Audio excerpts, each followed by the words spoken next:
Hi, so I'm sure many of you have learned that Gmail, as well as Yahoo and other mail hosting providers, are toughening up their measures against spam.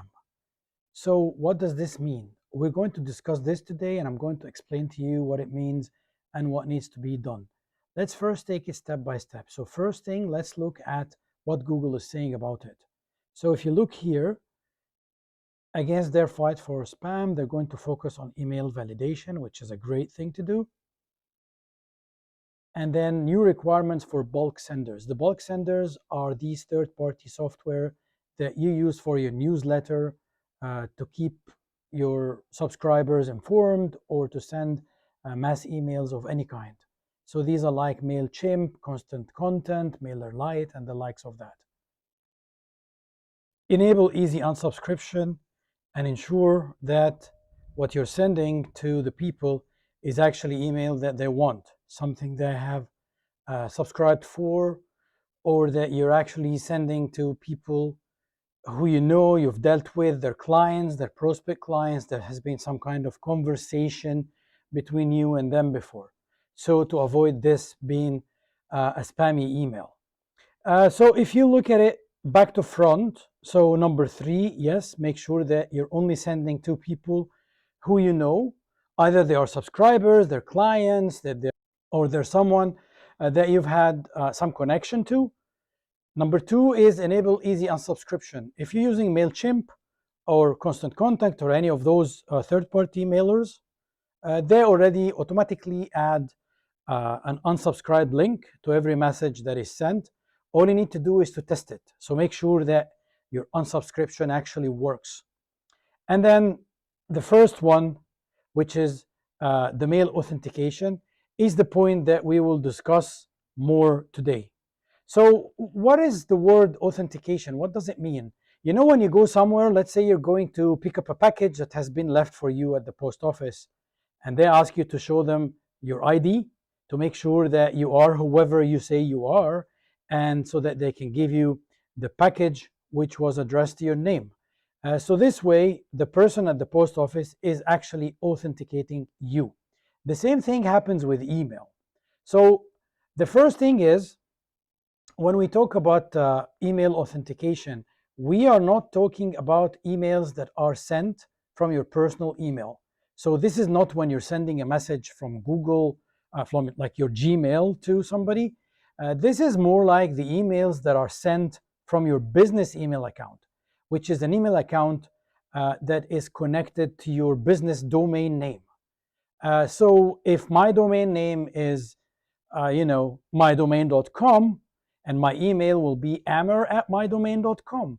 If I use amer@mydomain.com, that's a business address, that's an email that is linked to my domain name, then for any application that I will use to send email, this application has to have the right to send the email on behalf of my domain. So this way, this specific application is authenticated. So this is exactly what we mean by authenticating your email. So let's have a quick look at Mailchimp. So if you go to your Mailchimp account, I'm gonna use Mailchimp because it's the one that I'm using, but you guys can find the same setting in whichever bulk email application that you use. If you go to Mailchimp and then you click on your photo there, and then you go to profile, and then inside the profile you have these settings, and you click on domains, and this would show you the list of domains that are connected to your Mailchimp account, and they will tell you here whether you have already authenticated the domain or not. If you have, it will show as authenticated. If you haven't, it will give you some instructions here onto how you can authenticate your bulk mailer. So usually, in order to authenticate your email and in order to authenticate any application or software that you want to use to send email from your domain, you will need to create a specific DNS record. Sometimes it's one record, sometimes it's more than one record. So some applications would ask you to create 3 records, Other applications would ask you to create 5. Some applications would ask you to create 1. But the way you do it is exactly the same. So let me do something silly here. I'm going to remove my authentication. Oh no, that's removing the domain. I'm going to disable the authentication and then try it one more time. See here where it says it needs authentication. So let's start the authentication process and see what Mailchimp wants me to do. So the first thing it will ask you, uh, like where is your email? Who is your domain, like your email domain provider? So here I'm gonna see if I have Cloudflare because my DNS is on Cloudflare, or I'm gonna just go and then go down all the way and maybe say other. If I can't find what I'm looking for, I can just choose any.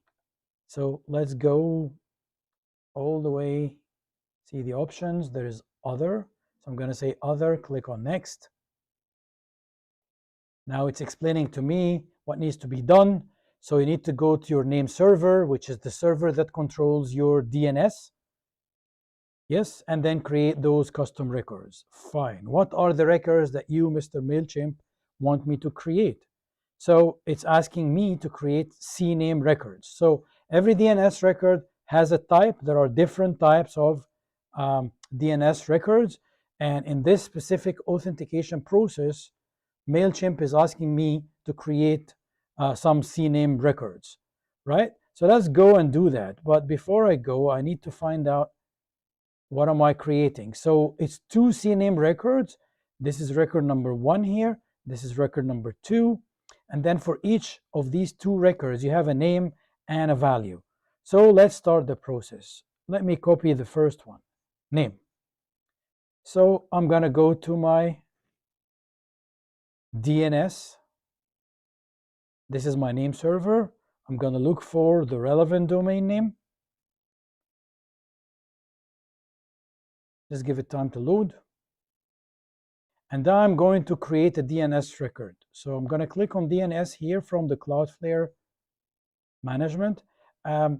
Your DNS or name server, the way it works and the way you can create records, the records are just text records. So all the DNS or all the name servers use the same way to create records.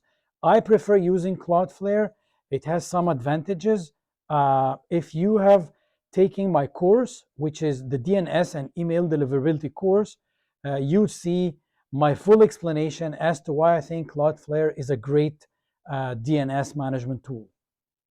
And also, you'd see how I explain where you can find the name server for your domain in case you didn't know or you're unsure where to go and create those records.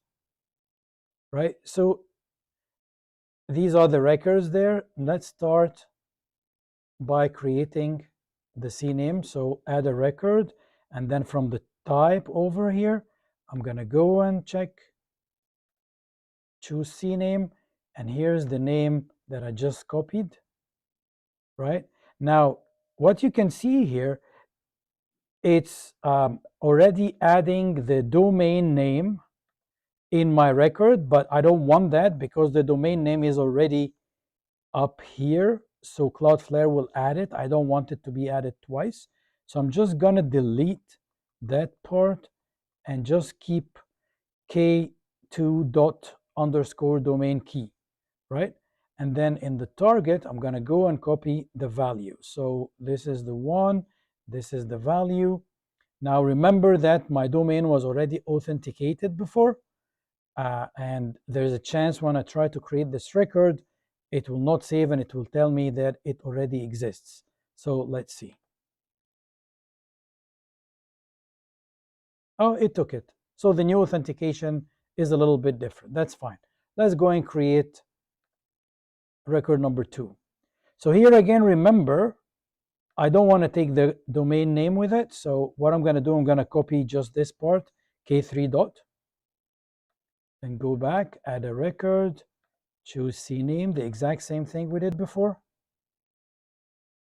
and then go here, copy the value, come back here, and paste the value.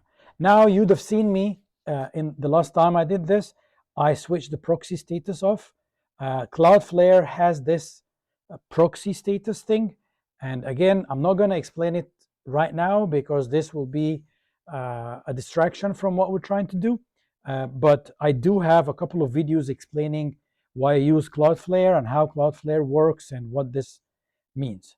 But for this specific step, we need to switch it off. And I'm going to save.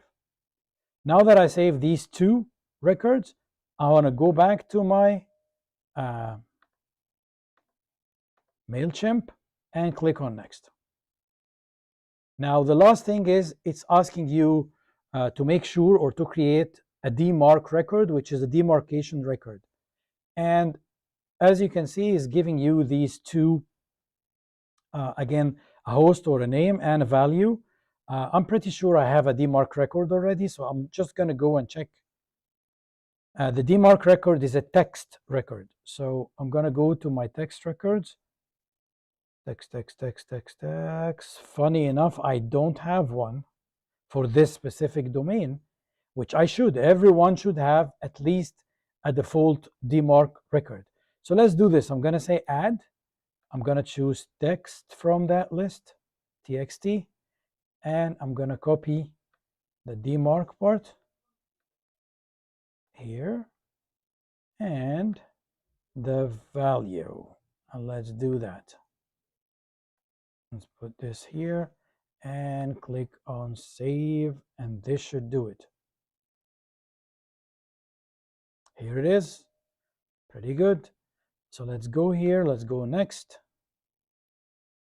Perfect. And all what I need to do after that is to get Mailchimp to check the status. This specific step actually takes a little bit of time, so you probably wouldn't get a success right away after clicking check status. It could take a day, it could take an hour, it could take up to a couple of days. Any change that you do in your DNS may take a couple of days to reflect. We call this the DNS propagation.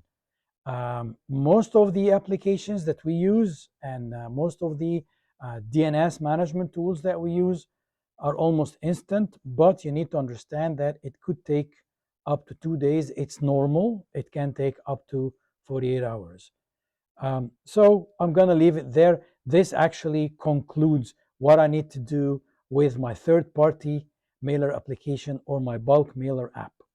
Before we go, since we are already checking email authentication, I just want to show you a couple more things in my DNS that are email related. So two very important records. These records are important for your email deliverability in general. They're not just tied to your bulk mailing application, but they're very important for you to have in order for your domain name and business email to have a good deliverability score, and in order for any emails that you send, even the emails that you send from your regular account, not the bulk mailer, it's important for them to be deliverable and to get to their intended inboxes. The first one is the SPF record. So as you can see, is a text record, and then it looks like this. And this you'll get from your mail hosting company. It will tell you exactly what you want to put in here. And it's a copy and paste. You just take it from the authentication process of your mail hosting. And then the other one is called the domain key or the DKIM, which I can show you here again. So this is the one. And again, these values, like the name that you put in here and the value that you have in there, will come from wherever you're hosting your email. This is mega important for you to have in order for your emails to be deliverable. So this concludes today's video.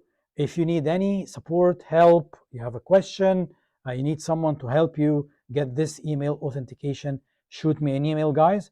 It's amr, AMR, @humantalents.ca. I'm going to put this email right on the video. Thank you. See you in the next one.